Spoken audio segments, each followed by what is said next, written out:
Welcome to Guide Guru. We hope this video helps. You start by preparing the device and essentials. Power it on and watch the LED sequence to confirm boot. Once powered, pair via Bluetooth or insert the SIM and enable mobile data so the tracker can report.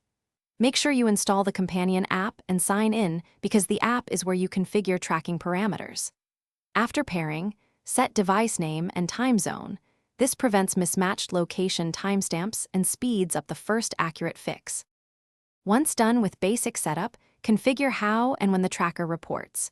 You choose an update interval. Shorter intervals give real-time accuracy but use more battery, so balance needs. Then create geofences and alert rules so you receive notifications only for meaningful events. Make sure to test alerts with a short walk or drive. The test verifies thresholds like motion and low battery are correct.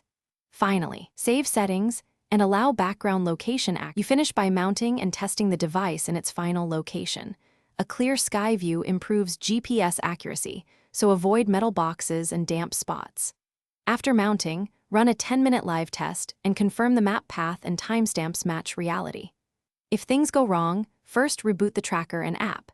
Next, verify the SIM and data plan or Wi-Fi credentials. If persistent, update the firmware or perform a factory reset, and then reapply your saved configuration to restore normal operation.